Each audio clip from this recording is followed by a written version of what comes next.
Welcome আপনাদের সবাইকে কামিনীর boat সাফারিতে।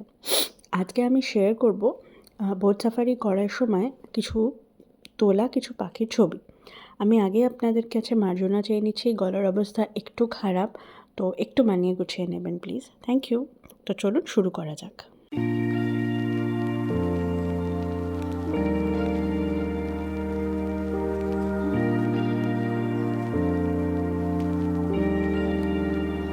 Oriental darter, বাংলায় যাকে গয়ার পাখি বলে, অনেকে সাপ পাখিও বলে থাকে এর হিলহিলে সরু গলার জন্য।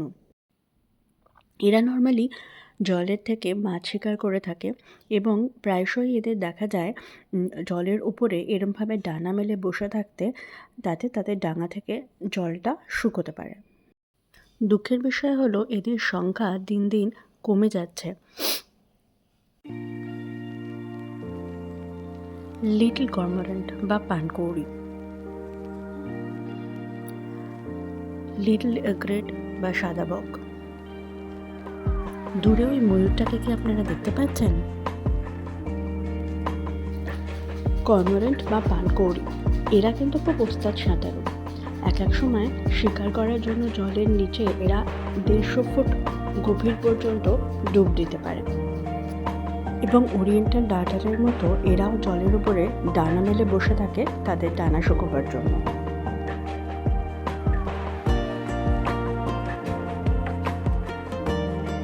আমার ছোটোবেলায় আমি পানকৌড়ি খুব ভয় পেতাম।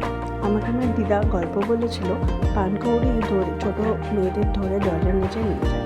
তারপর থেকে আমি ভীষণ ভয় পেতাম পানকৌড়ি। এখন সেসব কথা মনে পড়লে হাসি পায়। এখন মনে হয় বেশ কি মিষ্টি এই পাখিগুলো, পোকার মতো ছোটোবেলায় ভয় পেতাম।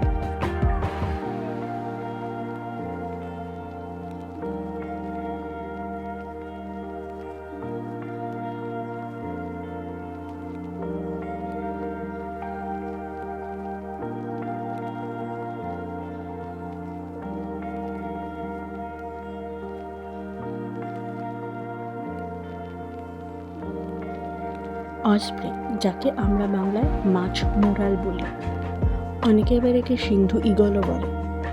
এদেরও প্রধানত মাছ খেয়েই এরাও বেঁচে থাকে।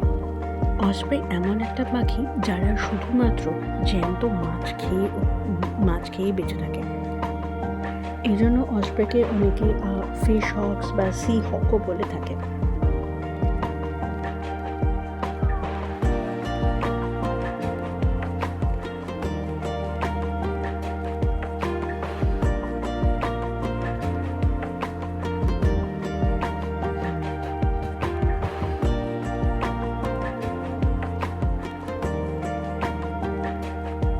এই এপিসোডটা আপনাদের কেমন লাগলো অবশ্যই কমেন্ট সেকশনে জানাবেন। ভালো লাগলে লাইক করবেন।